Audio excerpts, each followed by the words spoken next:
श्री मोक्ष मार्ग प्रकाशित ग्रंथ से दियाधिकार पर આપણે સ્વાધ્યાય ચાલે છે। જૈન ધર્મ ઘણો મહાન છે। વચન સારમાં એમ કહ્યું કે જે આત્મા પોતાના શુદ્ધાત્માને अर्थात पहला स्थिति कथन कही कि बाधा रहित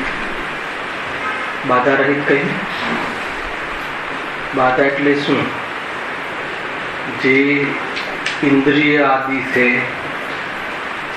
इंद्रिय ढगलारूप जे शरीर से एनु लक्ष्य करीने आ जीव दुखी थतो हतो। ए इंद्रियो ए शरीर ये बधी कर्मनी सामग्री से कर्म निमित्त मळता संयोगों से परमार्थ थी आत्मा नो अंश नथी अर्थात तो ये आत्मा नथी बाधा रहित नहीं। भले आत्मा नथी इने आत्मा मानी અને પર્યાયમાં બાધારૂપ અર્થાત તો દુઃખનું વેદન કરતું હતું, પરંતુ જ્યાં વેદજ્ઞાનના માધ્યમથી ખ્યાલ આવ્યો કે ઇન્દ્રિય આદિ આત્મા નથી, આત્મામાં નથી, આત્માનો સ્વભાવ નથી। આત્મા એટલે કોણ? હું પોતે। આત્માનો અર્થ પોતે, એ હું પોતે નથી। અને શું છે આત્મામાં? सुख समृद्धि से सुन से आत्मा नु वैभव आनंद आदि जे धनाढ्य ए बधु वैभव से एने दृष्टि में अग्र करी अने परिणाम में पण अग्रेसर राखी उपयोग त्या रमे से अर्थात तो उपयोग ध्यान में पण नमी जाए से एवो आत्मा अनंत सौख्य ने प्राप्त थाय छे। आखी गाथा नो सारा एमने कहूं कि अमीर सौख्य ने प्राप्त थाय छे, एमने कहूं कि पुरुष सौख्य ने प्राप्त थाय छे। जो तो खरा जैन धर्म में कोई भेदभाव नहीं। जे कोई आत्मा नारकी नो होय, देवगति नो होय कि मनुष्य गति नो होय कि तिर्यंज गति नो होय, मनुष्य में पण स्त्री होय, पुरुष होय कि नपुंसक होय, कि चाहे बालक होय, युवा होय कि वृद्ध होय, समझो जे पण कोई अवस्था में रहेलो से ए आत्मा पोताना जो आ स्वरूप ने ध्यावे छे तो अनंत सौख्य ने प्राप्त थाय छे। गजब से आ सर्वज्ञ भगवान की कॉलेज गजब से जैन धर्म इन्हीं पर आज व्याख्या करी। निर्वाण मार्ग जैन धर्म एटले सुखनो मार्ग। जैन धर्म कोई संप्रदाय ना आधारे मार्ग नहीं, केम के कहते हैं जे कोई आत्मा है ना स्थानकवासी थी आवतो होय कि चाहे कोई अन्य कास्ट मांथी आवतो होय कि दिगंबर मांथी आवतो, जे कोई आत्मा पोताना स्वरूप ने अग्र करे छे, बस बधी उपाधिओ निकली गई। कोई पण आत्मा, जे कोई आत्मा, कयो आत्मा के जे आवो आत्मा तो दरेक ने छे। पछी कैसे कोने छे? कोने छे? नथी परमत के नथी अप्रमत, एक ज्ञायक भाव कोने छे? ज्ञात ते जाने तेने छे, आवो जाने तेने छे। આવો ન જાણે તેને તો છે કે નથી શું ફરક પડે? મૂળ વાત એ એને ખ્યાલ આવ્યો. આજની ગાતા બહુ ઉત્કૃષ્ટ હતી. પરિણામ આવ્યું કે એમાં શું ભાવ છે અને આના અનુકૂળ પણ છે ને, કે એવા જે શુદ્ધાત્માને, એવા જે સ્વભાવને દેખતો નથી અને રાગાદી રૂપમાં રહે છે, એને રાગમાં રમવાના જે રમકડા છે, રાગને રમવા રમકડા જોઈએ ને, એ કર્મ પ્રદાન કરે છે. અર્થાત તો સંસારમાં રખડવામાં કર્મ નિમિત્ત બને છે. એટલે કર્મને સંસારનો રોગ કરો. હેલો, હવે કયા કર્મ? તો આખું સેન્ટેન્સ લઈ લેવાનું. ભાવ કર્મ કે દ્રવ્ય કર્મ?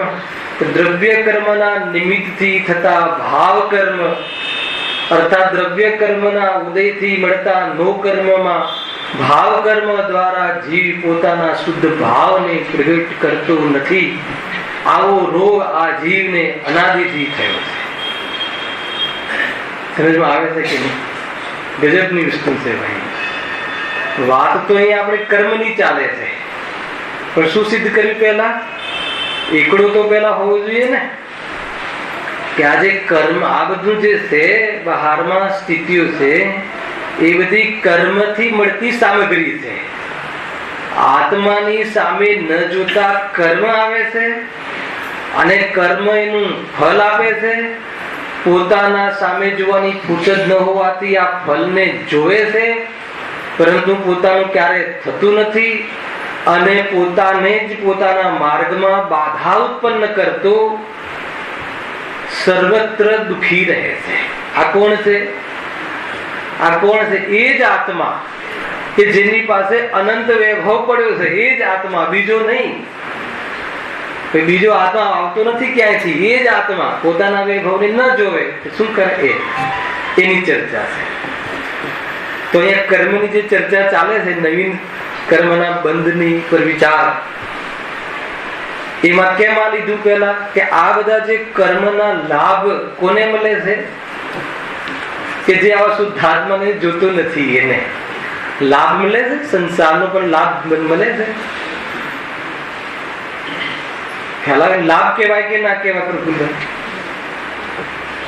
લાભ કહેવાય નહીં, પણ લાભ માનીએ છે કે નહીં? બાજી બદલાઈ જાય છે. લાભ તો ના કહેવાય. જિનેન્દ્ર ભગવાન એમની વાણી અહીંયા ગુરુદેવના માધ્યમથી ચાલતી હોય અને એમની સભામાં સંસારને લાભ કહેવાય? કહેવાય નહીં, પણ માનાય તો ખરો ને. ખ્યાલ આવ્યો? કહેવા સુધી સીમિત કરી દીધું છે ને. માન્યતામાં બદલવાનું હતું, ત્યાં તો બદલ્યું નહીં. વચનમાં ફેરફાર કર્યો તો લાભ વચનને થાય, આત્માને ક્યાંથી થાય? ખ્યાલ આવે કે નહીં? એટલું જ છે. જો ભાઈ, કયો ટોપિક ચાલે છે? કર્મોની ઉદયરૂપ અવસ્થા 33 જે છે ને, એ છે ને ભાઈ, ના ઉપરનો ટોપિક ચાલે છે. કર્મોની બંધ ઉદય સત્તારૂપ અવસ્થાનું પરિવર્તન. ટોપિક એ ચાલે છે કે આત્માની આગળ બંધની ચર્ચા થઈ ગઈ. પ્રદેશ બંધ, પ્રકૃતિ બંધ, સ્થિતિ બંધ, અનુભાગ બંધ. હવે જે કર્મ આવે છે એને જે સ્વરૂપે બાંધ્યા હોય, સમજો બરાબર, કર્મને જે સ્વરૂપે બાંધ્યા હોય એ જ સ્વરૂપે ભોગવવા પડે એવો કોઈ નિયમ નથી. પોઈન્ટ 1. સત્તામાં રહેલા કર્મ જીવના ભાવનું નિમિત્ત પામીને સત્તામાં ઘણી ઉથલ પાથલ થઈ જાય છે. 2. એ વસ્તુ ખ્યાલમાં આવે? કેમ કે જીવના સ્વભાવમાં એ તાકાત છે. ભલે પૂર્વ બાંધેલા હોય, પરંતુ ઉદય કાલે સ્વરૂપમાં રહેવાનું સામર્થ્ય છે. અનુભાગ ઉદયને ન વેદવું એવું આત્માનું સામર્થ્ય છે. ખ્યાલ? અરે માત્ર તત્વ વિચાર કરે, વેદ જ્ઞાનના માધ્યમથી આત્માનો વિચાર કરે તો પૂર્વે ઘણી બાંધેલી સ્થિતિને અંતકોળાકોળી સ્થિતિ થઈ જાય છે કર્મની. એવો આત્માના વિશુદ્ધ ભાવ અને કર્મ વચ્ચે નિમિત્ત નૈમિતિક સંબંધ થાય છે. સમજમાં આવે છે શું કહ્યું? હવે આ ટોપિકને, આ લોજિકને, આ સિદ્ધાંતને, આ ન્યાયને સમજવા માટે કર્મની 10 કરણ રૂપ અવસ્થા, 10 કરણ અને 10 પ્રકારે વિશેષ અવસ્થાઓની ચર્ચા કરણાની યોગમાં આવી છે. કરણ એટલે શું? કર્મની વિશિષ્ટ અવસ્થા 10 પ્રકારે છે. કઈ કઈ કાલે ગણાવી હતી. ઉદય, બંધ, સત્તા, જે હમણાં બહુ ચાલી જ રહ્યું છે. આપણે ઉદય થાય છે, બંધ થાય છે ને સત્તામાં રહે, બરાબર. પછી અવકર્ષણ, ઉત્કર્ષણ, સંક્રમણ, ઉદીર્ણા, નિગતિ, નિથતિ, નિકાચિત અને ઉપશાંતતા. આવી 10 પ્રકારની કર્મની વિશેષ અવસ્થાઓ થાય જીવના ભાવનું નિમિત્ત પામીને. ખ્યાલ આવે છે? આવી કર્મની અવસ્થાઓ એને ફલને જોતા, ઉદીર્ણા આદિ વિધિ પ્રક્રિયાઓ જોતા જીવને પરિણતિમાં વૈરાગ્ય પ્રગટ થાય છે. ખ્યાલ આવે? બહારના કર્મના ઉદયમાં થતી અવસ્થાઓ અને એની સંક્રમણ આદિ અવસ્થાઓ જોતા બહારની સ્થિતિઓના અભિમાન મટી જાય છે. બે કહ્યું ને, ફલ પહેલા તમને બતાવી દીધું, પછી વિષય પ્રવેશ કરીશ. સંક્રમણ આદિ જબરજસ્ત પુણ્યનો બંધ કર્યો હોય અને જ્યાં વિશુદ્ધિમાં મંદતા અથવા તેમાં હીનતા આવી ગઈ તો પૂર્વ બાંધેલા પુણ્યના કર્મ સત્તામાં જ પાપરૂપ પરિણમી જાય છે. જ્યાં કર્મની આવી સ્થિતિ થતી હોય કે જે એકરૂપ નથી, જે વાસ્તવમાં આત્માને કોઈ પરમાર્થમાં લાભદાયી નથી, એવી સ્થિતિઓની આ પરિસ્થિતિઓ જોતા શું થાય? જે અભિમાન ચડે છે બહારની સ્થિતિઓના, એ ઉતરી જાય છે. અને બહારમાં કર્મની અવસ્થામાં થતા અનેક પ્રકારની અવસ્થાઓ જોતા જીવને બહારની અવસ્થાઓ તરફ જે આકર્ષણ છે, એ આકર્ષણ અર્થાત મોહ છે, એ ઘટી જાય છે. મોહમંદ પડતા આત્માના અનુભવની તૈયારી કરવાના અવસર આવે છે. અને એ અવસર ન ચૂકે તો જીવ કર્મ રહિત થઈ જાય છે. આવે છે કે નહીં? કર્ણાની યોગને પણ સમજતા કેવી રીતે આત્માની ઉપલબ્ધિ થાય છે? કેમ કે શુદ્ધ આત્મા જ ઉપલબ્ધ કરવા યોગ્ય છે. કાલે તમારે આવશે પ્રવચન, કે છે ને કાકા, શુદ્ધ આત્મા જ ઉપલબ્ધ કરવા યોગ્ય છે. એ રીતે જો એ સામાન્ય પરિચય કરાવે, એક એક આપણે વાંચીને લઈએ. હવે જે પરમાણુ કર્મરૂપ પરિણમ્યા છે, એટલે શું? હવે જે પરમાણુ કર્મરૂપ પરિણમ્યા છે, આ ક્યાંથી કનેક્શન થશે? આગળના ચેપ્ટરથી. યોગના માધ્યમથી આવ્યા અને વહેંચાયા. કસાયના માધ્યમથી એ જ પરમાણુઓમાં, એ જ કર્મ પરમાણુઓમાં સ્થિતિ અને અનુભાગ પડ્યા. હવે એ પરમાણુ, હવે જે સ્થિતિ અનુભાગ પડ્યા, એ જે કર્મ પરમાણુ અર્થાત કર્મ, ખ્યાલ આવે? હવેનો અર્થ એ જે પરમાણુ કર્મરૂપ પરિણમ્યા છે. ખ્યાલ આવે છે? આખો વિષય તમારે કનેક્ટેડ રહેવો જોઈએ. કે શનિ ટુ શનિ, રવિ ટુ રવિ, એટલે વચ્ચે કનેક્શન ભલે વિચારમાં ના હોય પણ કર્મનું કનેક્શન તો નિરંતર રહે. ખ્યાલ આવે કે નહીં? વિચાર ભલે આવે રવિવાર ટુ રવિવાર કરીએ, પણ કનેક્શન કર્મનું તો ચાલુ ચાલુ રહે છે, નિરંતર રહે છે. એ રીતે કર્મ અનાદિના છે, મગજમાં રાખજો. અને આત્મા અનાદિ અનંત છે. અંતર પણ સમજી લેજે બંનેનું. શું કહ્યું?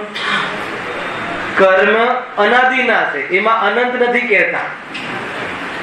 અને આત્મા અનાદિ અનંત છે. કર્મ ભલે અનાદિ ના છે પણ અનંત નથી. આત્મા અનાદિનો પણ છે અને અનંતકાલ રહેવા વાળો છે. અને કેવો રહેવા વાળો છે? જેવો છે એવો રહેવા વાળો છે. કેવો છે? શુદ્ધ છે, કર્મ રહિત છે. ક્યારે? સંસારમાં પણ. ગજબ છે. આ તો છે એ સ્વરૂપ છે, આ તો એનો ધર્મ છે, આ કોઈ પુરુષાર્થ નથી. સમજો આ બેનું અંતર. રાજેશભાઈ શું કહ્યું?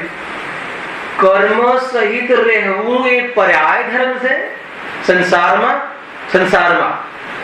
અને એ જ વખતે કર્મ રૂપે ન થવું એ એનો ત્રિકાલ ધર્મ છે. ધર્મ એટલે એવી યોગ્યતા, વિશેષતા. આ કોઈ પુરુષાર્થ નથી, આ બધી યોગ્યતાઓ છે. તો પુરુષાર્થ ક્યાં છે? આનો સ્વીકાર કરવો, જેવું છે એવું સિદ્ધાંત કરવું. જે કર્મ રૂપ છે એ ક્ષણિક છે, એ પરમાર્થ ત્રિકાલ નથી અને જ્ઞાનાદિ ત્રિકાલ છે એવી પ્રતીતિ થવી, એ પુરુષાર્થ. ખ્યાલ આવે છે કે નહીં? ગજબની વસ્તુ છે ભાઈ. એટલે કર્મ સહિત જીવ જોવા મળે છે ને, એને અહીંયા કહે છે કે જે પરમાણુઓ આવ્યા, લાવ્યા કે આવ્યા કે આપ્યા, શું શું નક્કી કર્યું? એની મેતે આવ્યા, શું નક્કી છે? એની મેતે આવ્યા. અરે જીવે આખું વાક્ય જીવે સ્વયં એવા ભાવ કર્યા, એના નિમિત્તે સ્વયં આવ્યા. આખું કથન આ રીતે છે. સ્વયં આવ્યા એ તો છે સ્વરૂપ, પણ સ્વયં આવ્યા એમાં નિમિત્ત કોણ બન્યું? કે મારા ભાવ. કયા ભાવ? અશુદ્ધ ભાવ. એ ભાવ નિમિત્ત બન્યા. એટલે જીવમાં એ ભાવ થયા અને એ પરમાણુ આવ્યા, એ સ્થિતિ અનુભાગ રીતે આવ્યા. હવે એનું શું થાય છે? તેનો જ્યાં સુધી ઉદયકાલ ન આવે ત્યાં સુધી તે જીવના પ્રદેશોથી એક ક્ષેત્રાવગાહરૂપ બંધાન રહે છે. જ્યાં સુધી ઉદય ના આવે ત્યાં સુધી. અને ઉદય ક્યારે ન આવે? આબાદા કાળ સુધી ન આવે. પછી જલ્દી ઉદય લાવવા માટે કઈ કરવું પડે. જેટલી સ્થિતિથી 100 વર્ષ પછી ઉદય 1000 વર્ષ માટે બાંધ્યું, તો એનો આબાદા કાળ પછી ઉદયમાં આવે. તો આપણે જરૂર હોય પહેલા તો આવે ખરો કે ના આવે? આપણે જરૂર હોય તો ના આવે, પણ પરિણામની વિશુદ્ધિ હોય તો એ પ્રમાણેનું અપકર્ષણ ઉત્કર્ષણની વ્યવસ્થા છે. હે આવશે ને? હમણાં આવશે. કાલે પણ કહ્યું હતું. આ બધું જીવના ભાવનું નિમિત્તપણું પામીને પહેલી લીટી પણ આજે કહી ને, જે સ્વરૂપે બાંધ્યા હોય એ જ સ્વરૂપે ઉદયમાં આવે એવો નિયમ નથી. આ સિદ્ધાંત. 7મી નરકનો બંધ કર્યો તો પણ 7મી નરક ન ભોગવી. બંધ કયું કર્યું હતું? ક્ષણિક રાજાના જીવે 7મી નરકનો ભોગવી કઈ? અને ખરેખર ભોગવી કે ના ભોગવી? ખરેખર શું ભોગવ્યું? તો 7મી નરક હતી કે નહીં? પહેલી નરક હતી કે નહીં? બધું સમજવું પડશે. વિવક્ષા ભેદ છે. ખ્યાલ આવે જયેશભાઈ? એ રીતે છે. તો અહીંયા શું કહેજો? જ્યાં સુધી ઉદયકાલ ન આવે ત્યાં સુધી તે જીવના પ્રદેશોથી એક ક્ષેત્ર અવગાહરૂપ બંધાન રહે છે. આમાંથી ઘણો બધો ઉપદેશ મળે છે. સત્તામાં પડ્યા રહે છે. તીર્થંકર પ્રકૃતિનો બંધ તો છદ્મેશ વિસ્તારમાં સમ્યક દર્શન સહિત એ વખતે થાય છે. સમ્યક દ્રષ્ટિ જીવોને ઉદય ક્યારે આવે છે? 13મી ગુણસ્થાને. તીર્થંકર પ્રકૃતિનો ઉદય 13મી ગુણસ્થાને આવે. બંધ ક્યારે થાય છે? 4થી થી સ્ટાર્ટ થઈ જાય છે. અર્થાત સ્થૂલ કથન છે. ખ્યાલ આવે છે? જો ત્યાં હવે કેવી રીતેનો જવાબ છે અહીંયા? ત્યાં જીવ ભાવના નિમિત્તથી કોઈ પ્રકૃતિઓની અવસ્થાનું પલટાવું પણ થઈ જાય છે. આ કેવી રીતે? જીવ ભાવનું. જીવ ભાવ એટલે કયા લેવા? અને શુભ અશુભ અશુદ્ધ ભાવ. હવે એમાં મંદતા તીવ્રતા બધું લઈ લેવું. એનું નિમિત્ત પણ પામીને જે પૂર્વમાં કર્મ પરમાણુ આવી અને એક ક્ષેત્ર અવગાહ બંધાન રૂપ રહ્યા હતા, એ પ્રકૃતિઓનું અન્ય પ્રકૃતિઓ રૂપ અવસ્થા રૂપ પલટાવું થઈ જાય છે. આ સમજમાં આવ્યું? હવે અન્ય પ્રકૃતિ રૂપ અવસ્થાનું પલટાવું થઈ જાય છે. એમાં કર્ણાદેવમાં કહે છે કે સજાતીય પ્રકૃતિમાં પલટાવું થઈ જાય છે. એમાં વળી ઓર એક સુધારો કરે છે કે આયુ કર્મ સિવાય બાકીના 7 કર્મોમાં તો સજાતીય પ્રકૃતિઓમાં પલટાવું થઈ જાય છે, પણ આયુ કર્મમાં પ્રકૃતિઓનું પલટાવું થતું નથી. આટલો ખ્યાલ આવે કે નહીં? પેલા કર્ણનું સમજી લો જે વિધાન છે. પ્રકૃતિઓને પેટા પ્રકૃતિ, મૂળ પ્રકૃતિઓનું તો એકબીજામાં બદલાવ થતું નથી. છે તો બધા પૂદગલ જાતિના, પરંતુ એમાં પણ વિશેષ અપેક્ષાએ એમાં જાતિ ભેદ છે. સમજમાં આવે છે કે નહીં? આપણે બધા છીએ તો મનુષ્ય જાતિના, મનુષ્ય જાતિ છે ને, છતાં એમાં એક વિશેષતા છે કે આ સ્ત્રી જાતિ છે અને આ પુરુષ જાતિ છે તો બધા મનુષ્ય જાતિ. એમ કર્મમાં તો ખરેખર છે તો બધા એક જ જાતિના, પરંતુ એમાં પણ કોઈ કાર્યમાં નૈમિતિક બનવાની ક્ષમતાની અપેક્ષાએ 8 જાતિ બનાવી, 8 પ્રકૃતિ બનાવી ને.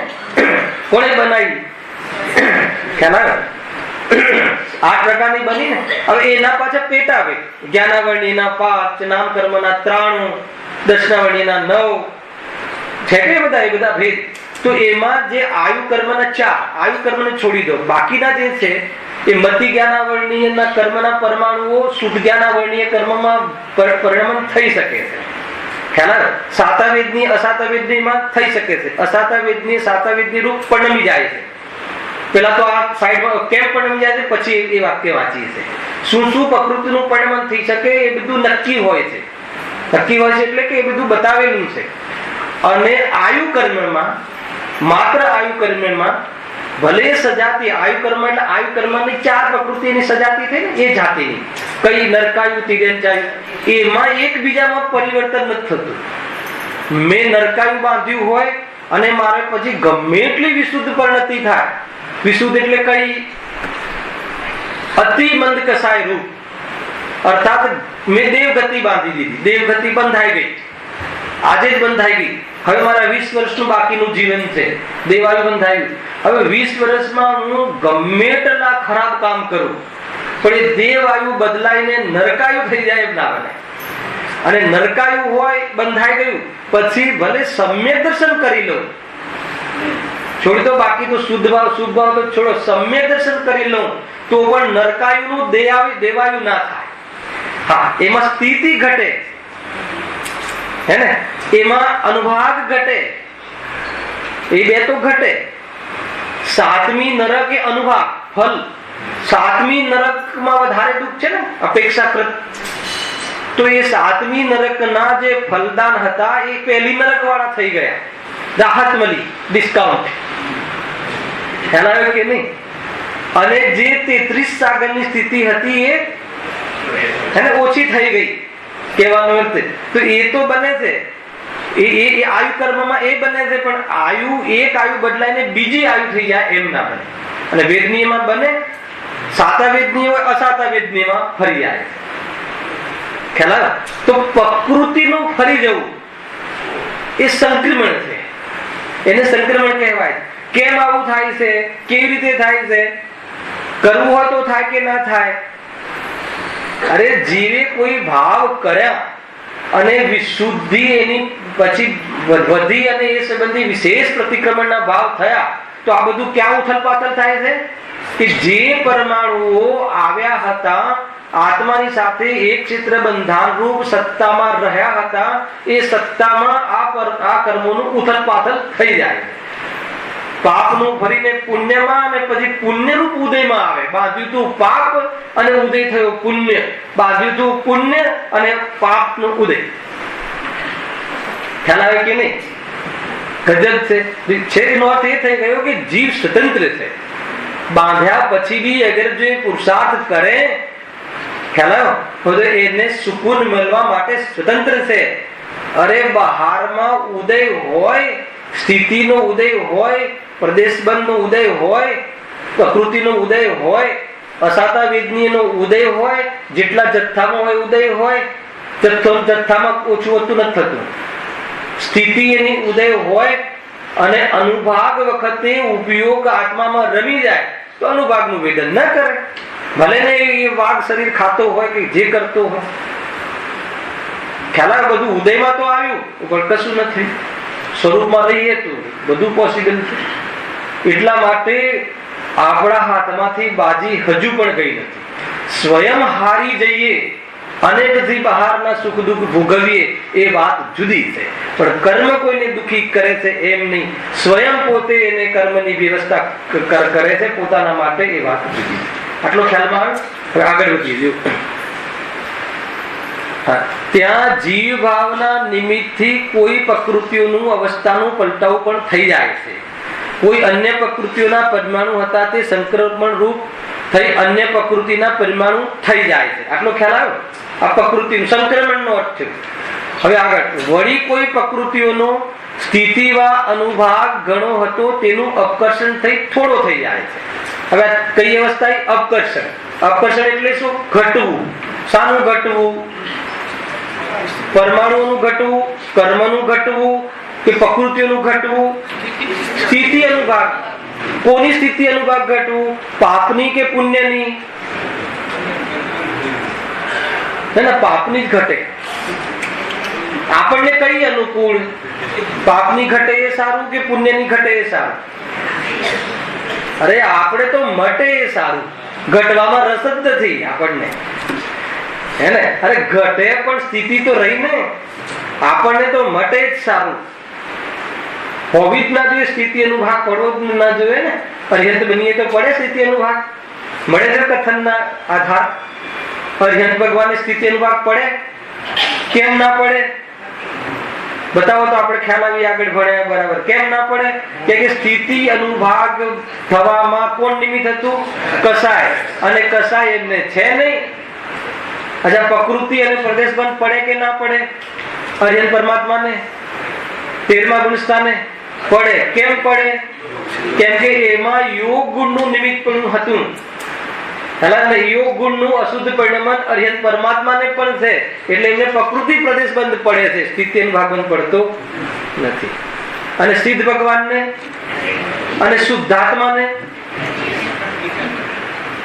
શુદ્ધાત્માને સ્થિતિ અનુભાગ બંધ પડે કે ના પડે?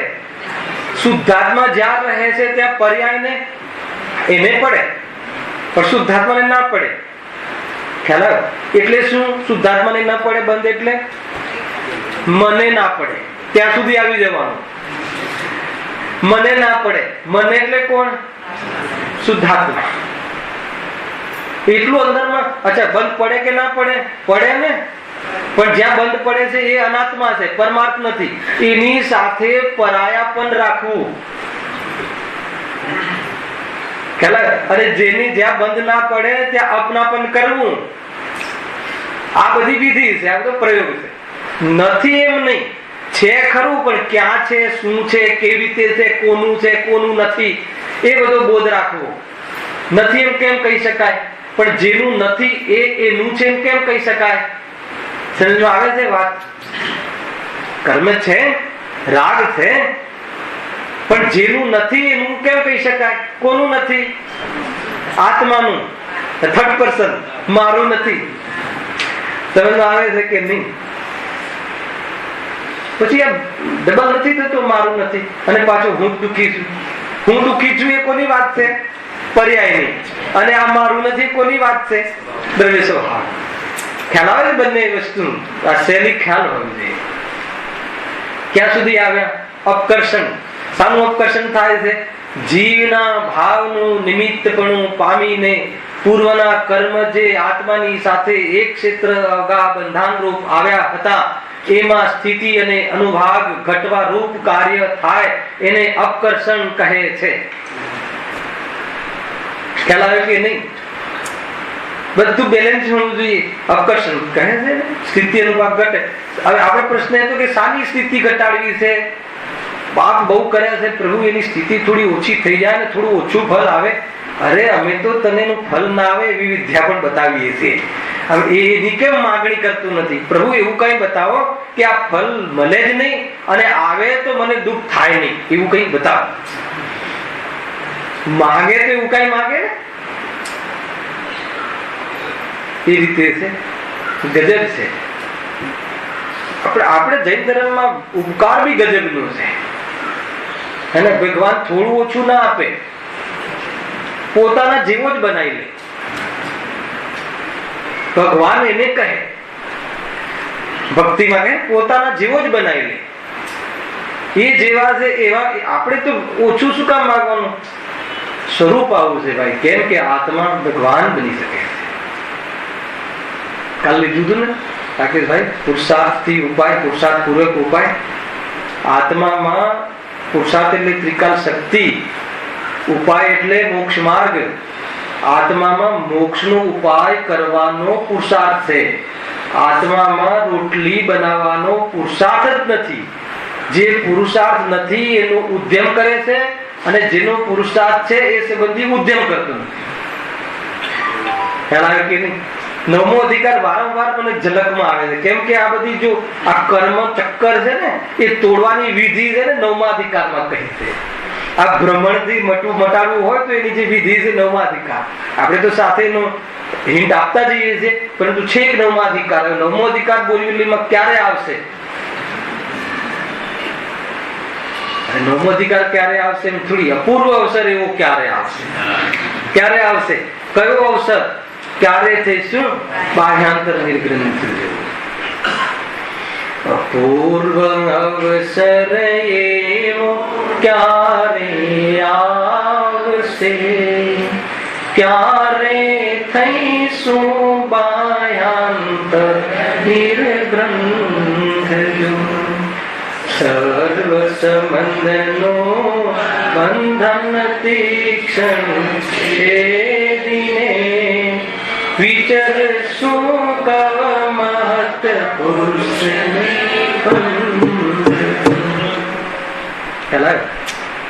એક જ વાત, બસ એ માર્ગ નિર્ગ્રંથ નો માર્ગ હે ને. કાલે ભણીશું ને પછી ભણીશું ને કાંઈ નહીં. એક આજના પ્રવચનના માધ્યમથી ગુરુદેવે જે ચલાવ્યું ને, એક અગ્ર રાખ. જે આત્મા એકને અગ્ર રાખે છે એને બધું જ સમાધાન છે. એકને અગ્ર રાખે છે એ ધનાઢ્ય છે. અનેક જગ્યાએ ફરે છે ભિખારી છે. ખ્યાલ આવે? ગજબ છે. અંદરથી પલળી જવા જેવું. જો આમાં અંદરમાં કાંઈ થાય જ નહીં તો પછી શું છે? ગમવું જોઈએ, આત્મા ગમવું જોઈએ. કસાય અભાવ કરવાના પુરુષાર્થની અંદરમાં ધખસ હોવી જોઈએ.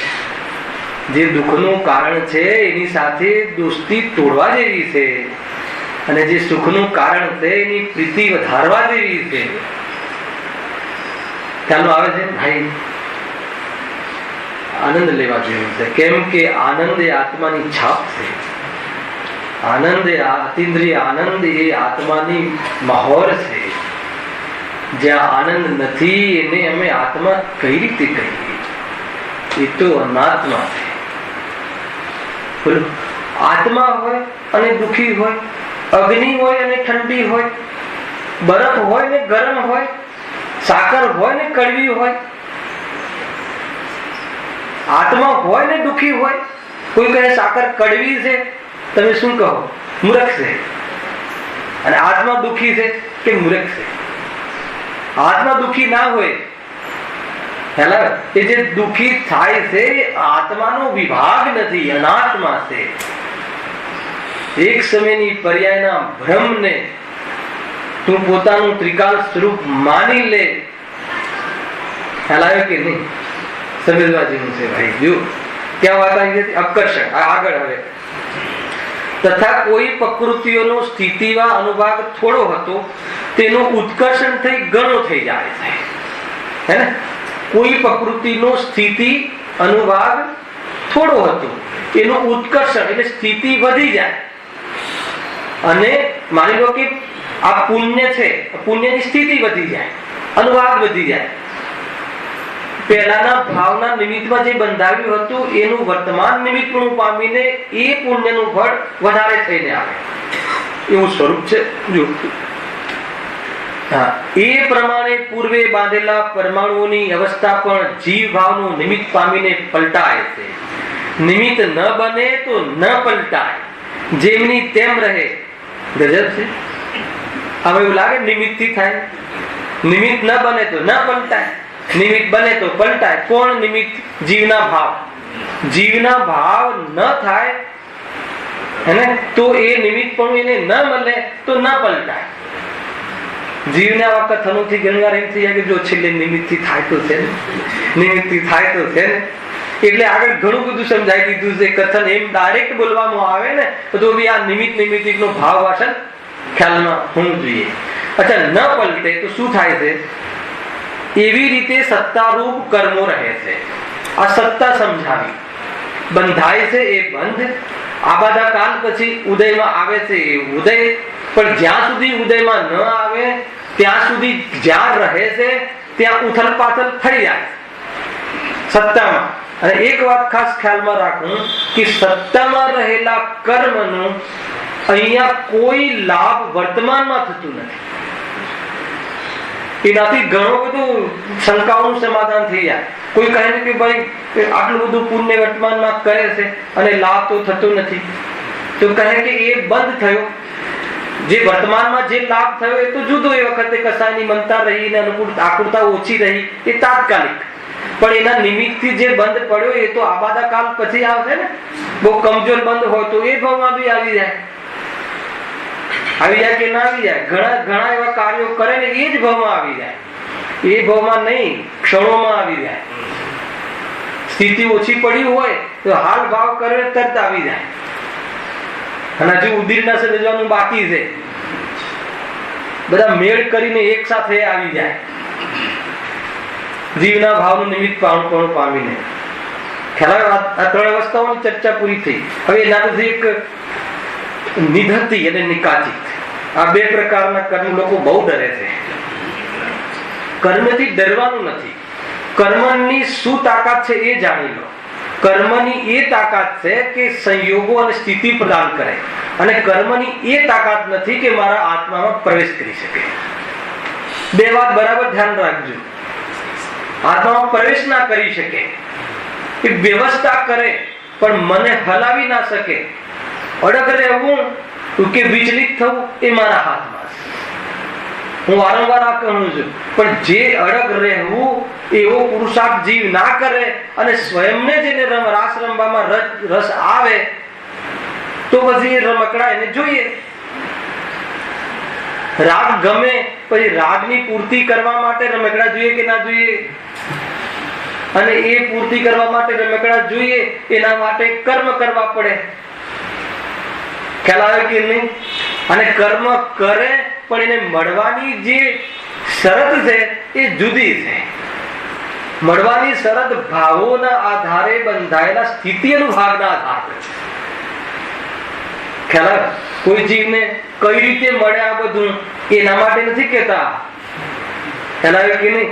આ બધું મળે છે એ આત્માને મળતું નથી, આત્માને આનાથી લાભ થતો નથી, આત્માની સાથે આ બધું આવતું નથી. આત્માની સાથે તો જે અત્યારે આપણે સ્વાધ્યાય આદિ કરી અને સંસ્કાર પડે છે અને વલણ આવે છે, એ વલણ અંદરમાં બની રહે અને એના આધાર પર સમ્યક દર્શન થઈ જાય તો સમ્યક દર્શન છેક ચાલે છે, અનંતકાળ સાથે રહે છે. ક્ષાયક સમ્યક દર્શન નિમિત્તતા. અને જેની પાછળ કર્મ આધીન બધું અહીંયા પ્રાપ્ત કરવાનો પ્રયાસ કરી અને કદાચિત એ કર્મના આધીન મળે છે, એ આ ભવ પર્યંત રહે છે. અને આ ભવ પર્યંત બી મળે છે એ તો ભ્રમ છે. ખરેખર તો એને જોઈ જોઈને જીવ ભ્રમથી દુઃખી થાય છે અને કાં તો ભ્રમથી સુખી થાય છે. ખ્યાલ આવ્યો કે નહીં? આ છે જીવનું સ્વરૂપ. હમણાં જ આવતા મેં મારા દીકરાના દર્શનને કહ્યું કે ભાઈ જીવન તમે કમાવાની પાછળ પડ્યા છો, પણ આને પ્રાયોરિટીમાં રાખજો. આને બહુ ભારપૂર્વક મંદિરમાં આવવું ને પપ્પા કહે છે આટલે આવવું ને બહુ કષ્ટથી સાંભળવું તો બહુ પાપ બંધ થાય છે. અને આ જ વસ્તુ કામમાં આવે એવી છે. આ જો જાગૃતિ થઈ ગઈ, સાંભળીશું જીતુભાઈ, આ જો જાગૃતિ થઈ ગઈ તો ઉદયોમાં પણ કેવી રીતે રહેવું એ ખ્યાલ આવી જશે. અને આ જાગૃતિ રહીને જો લાભ પ્રાપ્ત થઈ ગયો સમ્યક દર્શનનો તો એ તો નિયમથી જોડે આવે. હે ક્ષાયક સમ્યક દર્શનની અપેક્ષા ક્ષણ સમ્યક દર્શન બી આવે છે. અને કદાચ પડી જાય તો કઈ નહીં, નિયમથી એનો મોક્ષ તો નક્કી છે, ફરીથી લઈ જ લેશે. એક વાર સ્વાદ ચાખ્યો હોય અને પછી એ પાછળ પડ્યા વગર રહે આત્માની. એક વાર સ્વાદ ચાખ્યો હોય, કાલે પરમ દિવસે મલાડમાં કહ્યું હતું ને, નાનું બાળક હોય, બાળક એની માતા હોય ને એને હલવો શીરો ખવડાવે તો પેલા ના શીરો ખાવો જ નથી. પછી શું કરે માં? એક હાથમાં લઈને મોઢામાં ગમે એમ કરીને આ તો બધું કરતા કરી દેશે. હવે જેવું એને સ્વાદ આવ્યો, પેલા માં એની પાછળ ભાગતી હતી, હવે એ માની પાછળ ભાગશે. ખ્યાલ આવે છે કે નહીં? હવે એને સ્વાદ લીધો ને એટલે એને જેને સ્વાદ ચાખી લીધો આત્માનો, હે ને? હવે નક્કી આત્મરૂપી માં એની ગોદમાં રહેવાનો પુરુષાર્થ જરૂર કરશે. એ તો જેને સ્વાદ આવે એને ખ્યાલ આવે. પણ સ્વાદ ના આવ્યો એના માટે તો કે એના માટે પણ એની બુદ્ધિથી, આગમથી, વિચારથી નક્કી કરી શકે. કેમ? કેમ કે વિચાર શક્તિ વાળો છે. એટલી ખબર ના પડે કે આપણું કોઈ થતું નથી. એમાં શું મોટી બુદ્ધિ જોઈએ છે સાહેબ? એમાં કોઈ મતલબ મોટા મોટા ચોપડા કોલેજોમાં CA ને MBA ના રિઝલ્ટ એવા ચોપડા છે. આપણું કોઈ થતું નથી. એમાં ક્યાં ભણવા જવું પડે? દેહ ને આત્મા જુદા છે, જ્ઞાન ને રાગ જુદા છે. એટલું જ્ઞાન પર્યાપ્ત છે. બાકીનું જ્ઞાન પેટીમાં બંધ કરી દે. બાકી કઈ જરૂર નથી. સુખી થવા માટે આટલું બસ. ખ્યાલ આવે? આનંદભાઈ બોલો, આનંદ આવે એવું છે કે નહીં? આનંદભાઈ કહે છે કે એટલી જ તકલીફ છે અને ખરેખર એટલો જ સંસાર છે. સંસાર કેટલે? જ્યાં સુધી સમ્યક દર્શન ના થાય એટલે. જેવું સમ્યક દર્શન થયું સંસાર છે પણ મારો નથી. બસ 6 દ્રવ્ય છે. 6 દ્રવ્ય વચ્ચે જીવમાં રાગ દ્વેષ આદિ કરી રખડે છે પણ આત્માનું સ્વરૂપ નથી. અને આમાં સમજાય એવું છે, નથી સમજાય એવું નથી. ખ્યાલ આવ્યો કે નહીં? એ રીતે જો કયા કર્મની વાત આવી હતી? નિધતી અને નિકાતી. જીવ ડરે છે, વાત ત્યાંથી નીકળી. કર્મથી ડરે છે. નિધતી કર્મ એ કેવી કઈ ટાઈપના કર્મ છે કે જે કર્મનું સંક્રમણ અને ઉદીર્ણ ના થાય. જીવ ગમે તેવો ભાવ કરે પણ એ એવા કર્મો બાંધ્યા હોય એવી ચીકણાઈથી કે જે સંક્રમણ ના થાય એનું અને એની ઉદીર્ણ ના થાય. ઉદીર્ણ એટલે શું? ઉદીર્ણ નો ખ્યાલ છે કે નહીં? કે જે યથાયોગ્ય કાલમાં ઉદય ન થતા અયથાયોગ્ય કાલમાં ઉદય થયો. આ બધું ક્રમબદ્ધ પર્યાયના અંતર્ગત છે. એ દર વખતે કહેવું પડે છે. ખ્યાલ આવ્યો? અને ઉદીર્ણમાં એક વસ્તુ એ છે કે જેનું ઉદય હોય એની જ ઉદીર્ણ થાય. આ વાત મગજમાં રાખજો. એટલે માની લો કે એક લાઈન છે, આપણે ટિકિટ ખરીદવાની, આપણે 50મા નંબર પર ઉભા છે માની લો, અને બીજા નંબર પર કોઈ આપણો મિત્ર ઉભો છે. ખ્યાલ આવી ગયો? હવે આપણે જોયો અને રિક્વેસ્ટ કરી અને એને આપણે ટિકિટ લેવા પૈસા આપી દીધા તો આપણે ત્યાં જતા રહ્યા. તો નંબર તો હતો 50નો પણ બીજા નંબરમાં ટિકિટ બની ગઈ. એને ઉદીર્ણા કહે. ખ્યાલ આવે કે નહીં? તમને લાગશે કે આ તો તમે અપકર્ષણ આદિ તો સત્તામાં થતું હતું પણ ઉદીર્ણા જે છે ને એ ઉદયમાં થાય છે. એટલે આજે જે પાપનો ઉદય હોય, સમજો, પાપનો ઉદય હોય અને એ વખતે જીવ પાછો ઓર ખોટા ભાવ કરે. પાપનો એવો ઉદય હોય કે બહારમાં ધંધો સેટ ના થતો હોય ને બહારમાં તકલીફો હોય અને એ વખતે પાછું આના કારણે થાય છે, આ માનતા નથી, આજ મારા દુશ્મન છે, પણ એવા ભાવ કરે. એ વખતે ઉલટા પુરુષાર્થ કરે. નહીં ભલે પાપનો ઉદય હોય પણ એને હું આ રીતે પટાવીને લઈ લઈશ ને આમ કરીને લઈ લઈશ ને બધા પેતરા રચે. એ વખતે સમજો શું થાય છે. તો એને જે બીજા પાપ કર્મના ઉદય હોય, પાપ બાંધેલા હોય ને આ ક્વોલિટીના, એ ઉદીર્ણા થઈ અને એક સાથે એ જ સમય ઉદયમાં આવે છે. એટલે જીવને ખોટા સમાચાર આવે છે તો 10 જગ્યાથી આવે છે. ક્યારેક જોઈ લેજો આવે છે કે નથી બનતું. ક્યારેક એવું બને કે એક ખોટું સંભળાય તો તરત જ બીજા 10, એક આ બાજુ આગ લાગી છે, આ બાજુ છોકરો નથી માનતો, આ બાજુ દીકરી ભાગી ગઈ છે, આ બાજુ આમ, એક સાથે બધા ધડાધડ. તો આ કેમ થતું હશે? એને તે ઉદીર્ણા થાય. અને એવી પુણ્યની પણ ઉદીર્ણા થાય. હે બહારમાં પણ પુણ્યનો ઉદય હોય તો જ પુણ્યની ઉદીર્ણા થાય. એ નિયમ. પાપનો ઉદય ફરીને પુણ્ય થઈ જાય એ તો સંક્રમણ, પણ એ સત્તામાં, ઉદયમાં નહીં. ઉદય આવ્યો એટલે તો આવ્યો બસ. પછી અવસ્થા થવાની. સુખી થવું દુઃખી થવું એ અલગ વાત.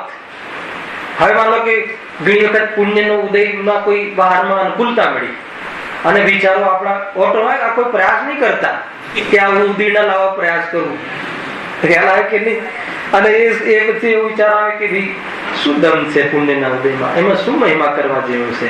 આ તો બધા અચલ છે, અરે આ તો બધા અધ્રુવ છે, આ તો અસ્થિર છે, આમાં શું દમ છે, એવી એની અંદરમાં એનો રસ ન રહે એવા જીવને એવા પરિણામ. આ તો માત્ર ઉદાહરણ છે. કેવી ક્વોલિટીના કેવા થાય એ તો અલગ અલગ હશે. તો એને એવા જીવને એક સાથે જે હોય ને એવા એ ટાઈપના એ બધા ઉદયમાં એક સાથે આવે. આ બાજુ ઓલું કન્ટેનર ફસાઈ ગયું હતું, એ ક્લિયર થઈ ગયું, ડોલરના ભાવ વધી ગયા, આગળ જો આ ફાયદો થઈ ગયો, ફેક્ટરીમાં રેટ પડી હતી એ મટી ગઈ, વર્કરોનું યુનિયન મટી ગયું, બધું એક સાથે ધડાધડ ફોન આવ્યા રાખે, ક્લિયર છે, ઓકે છે, બરાબર છે. બને છે કે નથી બનતું એવું? તો આ કેમ બને છે? આ કર્મ તો આપણને દેખાતા નથી, પણ આવી ઉદીરણા થાય છે. શાના આધાર ઉપર? જીવના ભાવનું નિમિત્તનું. હવે કયા ભાવને કેવા ભાવ ઉદીરણાને યોગ્ય હોય એ ભાવ શોર્ટકટમાં. અને તો જીવ શોધે એવો કોઈ ભાવ બતાવો ને, ખ્યાલ આવે કે નહીં? શરીર પર આંખ પર ચશ્મા ન પહેરવા પડે એવું કોઈ પુણ્ય બંધાય એવો કોઈ ભાવ છે ખરો? એવી રીતે એક એક શોધે. હે ને?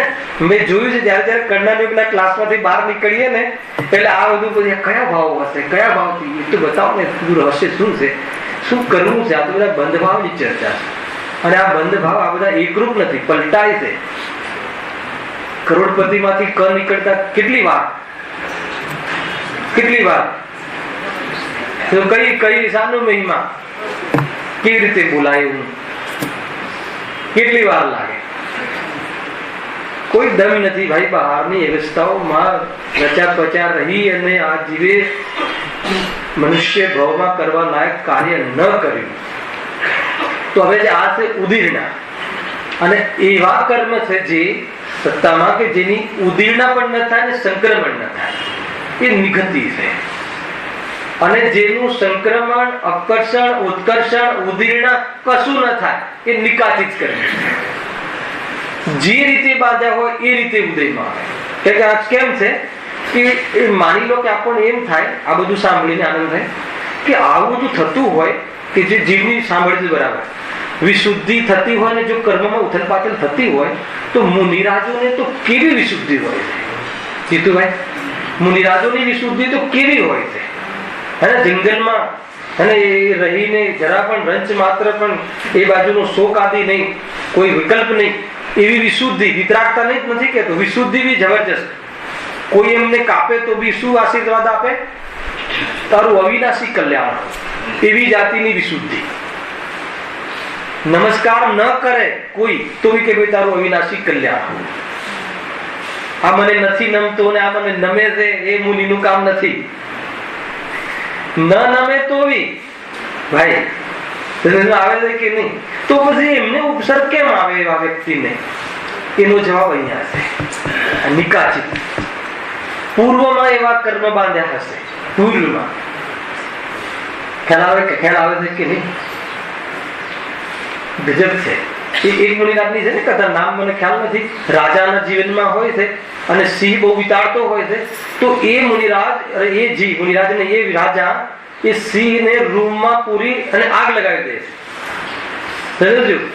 એ જીવ એ જ ભવે મુનિ બને છે અને એ જ ભવે મોક્ષ પણ જાય છે. આવે છે કે નહીં? પલટાય તો પલટાય ને રહે. જૈન ધર્મ તો બહુ જ જબરજસ્ત ધર્મ છે કે વાસ્તવમાં ક્ષમાનો ધર્મ છે. એક સમય પૂર્વે તે ગમે તેવા પરિણામ કર્યા હોય ને પલટાય તો બસ પલટાય. ચોર જેવા ચોર પલટાઈ ગયા, અંજન ચોર આદિ પલટાય કે ના પલટાય? સ્વરૂપ ખ્યાલ જીવ છે ને, કયા જીવ પર દ્વેષ કરવો? અત્યારે આપણી વિરોધમાં બોલતો હોય તો આ ખ્યાલ કરવો, પલટાય એમ છે જીવ. ત્યાંથી જો ભૂલેલો ભગવાન છે, હે ને? આપણા ગુરુએ તો શીખવાડ્યું જ નથી કે તું એની સામે પડ. ભૂલેલો ભગવાન પલટાશે. ભૂલ્યો છે પણ ભગવાન છે, યાદ રાખજે એમ. ભૂલ નીકળી જશે, ભગવાન પણ નહીં મટે. ત્યાંથી જો.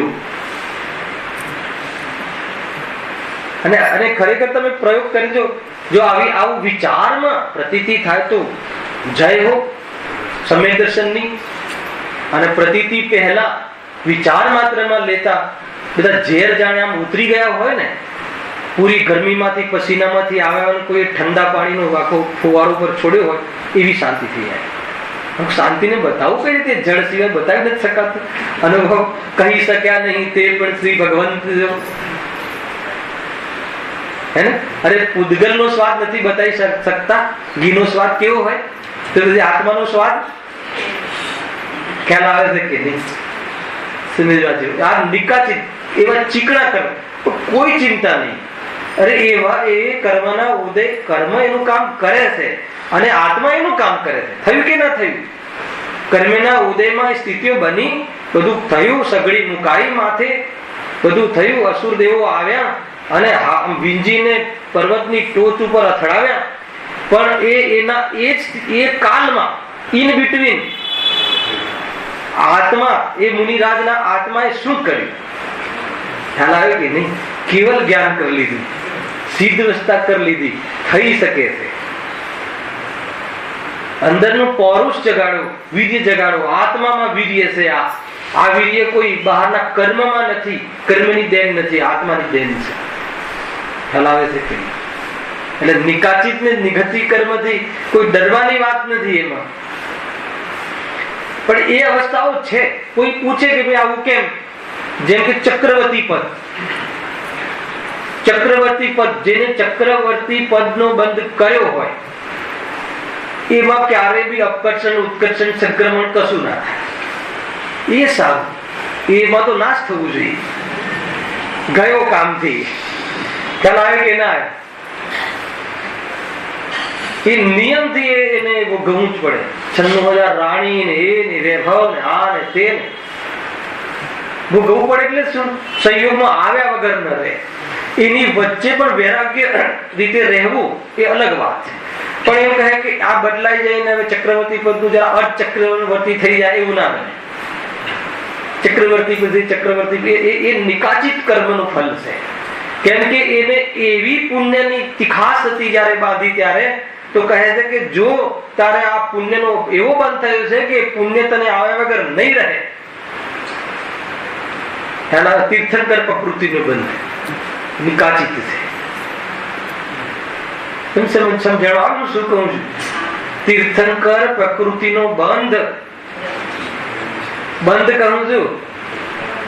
એમના સમોષણમાં કેટલાય મુનિરાજ આત્મકલ્યાણ કરીને સિદ્ધ થઈ જાય અને 1 કોટી પુરુષ સુધી સિકંદર ભગવાન ત્યાં રહે, તથાપી આનંદમાં છે, પરંતુ સિદ્ધ અવસ્થા નથી.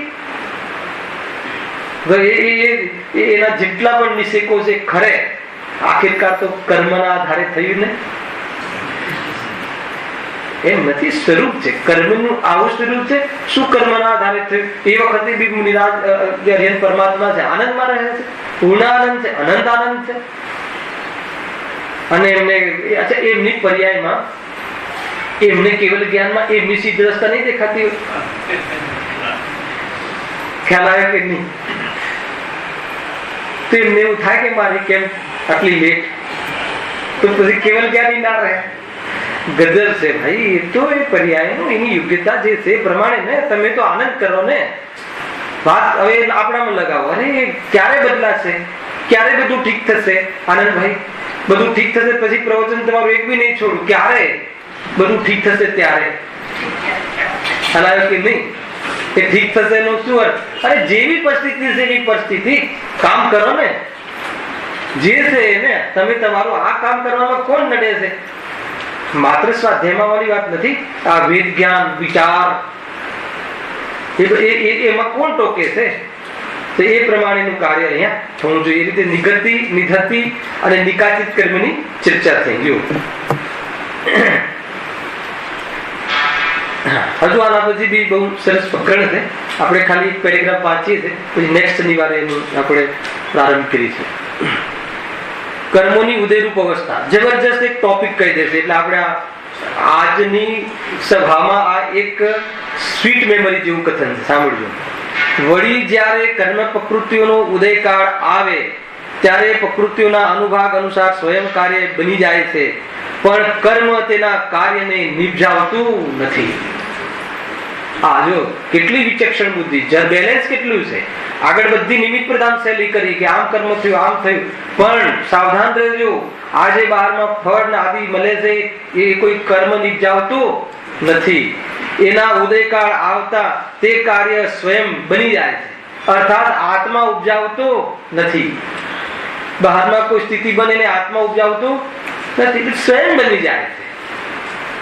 કેમ બની જાય છે? જો કે નિમિત્ત નૈમિત્તિક ભાવથી સમજાવી શકાય છે. બાકી ઉપાદાનની ઓરથી તો સ્વયં બની જાય છે. ખ્યાલ આવ્યો કે નહીં? ઉપાદાનનો તો એક જ જવાબ, એકવાર કહ્યું હતું ને મેં તમને, ઉપાદાનમાં બે જવાબ બની જ ના શકે. કેમ આમ થયું? કે એ સમયની યોગ્યતા. કેમ આમ થયું? કેમ આને પગ તૂટી ગયું? તત્સમયની યોગ્યતા. પણ એ એક જણને પગ તૂટે છે ને પેલાને કેમ થોડુંક જ વાગ્યું? કે તત્સમયની યોગ્યતા. બીજો કોઈ જવાબ જ સંભવ નથી. કેમ કે એ તત્સમયની યોગ્યતા એ જ એકમાત્ર ત્રિકાલી ઉપાદાનનું પ્રતિનિધિત્વ કરે છે. જે સમયે જે થવા યોગ્ય હોય એ જ થાય, અન્ય ન થાય. ખ્યાલ આવે? આ બધા ઉપાદાનની વર્તી કથન છે. બીજું કઈ રીતે થાય? ખ્યાલ આવે છે કે નહીં? તો એ રીતે કથન છે કે એક જ સમયની યોગ્યતા. તમે કહેશો કે કેમ થાય? ઉપાદાનની વર્તી જવાબ સ્વયં પરિણમી જાય. અને તમારે એનો વ્યવહારથી જવાબ જોઈએ તો નિમિત્ત નૈમિત્તિક. જીવે આવા ભાવ કર્યા અને આવા ભાવોના અંતર્ગત આવા કર્મ બંધાયા અને એનું ફળ પાછું એમાં બી સ્વયં આવે છે. સ્વયં આવે છે એમ ખ્યાલ આવે તો નિમિત્ત નૈમિત્તિક રહ્યું, અને સ્વયં આવે છે એમ ન કર્યું નક્કી તો નિમિત્ત નૈમિત્તિક માન્યું નહીં, નિમિત્તાધીન દૃષ્ટિ થઈ ગઈ. બહુ જ થોડુંક પોઈન્ટ આમથી આમ ખસ્યો, સમજમાં આવે છે કે નહીં ચંદ્રકાંતભાઈ? થોડુંક જો એને આગળ પાછળ વિચારમાં આવી ગયું તો એ અહિત કરી નાખશે પોતાનું. હા, ઉપશાંતતામાં ઘણો મોટો વિષય છે. એમાં ઉપશમ પણ છે, એ અલગ વિષય છે, અને એક ઉપશાંતતા પણ, ઉપશાંતતા અલગ વિષય છે. એ તો ઘણું છે, ક્ષય છે, ક્ષૌચન છે, હે ને? એ બધું આના એ બધું ગર્ભિત છે. ક્ષય ને એ બધું લઈ લઈશું હવે નેક્સ્ટ ટાઈમ. એ ક્ષય, ક્ષૌક્ષમ અને ઉપશાંતતા. 10મા ક્ષય ક્ષૌક્ષમ ગર્ભિત છે. કઈ રીતે ગર્ભિત છે? ઉદયમાં ગર્ભિત છે. એ બધું નેક્સ્ટ આપણે એનો વિચાર કરીશું.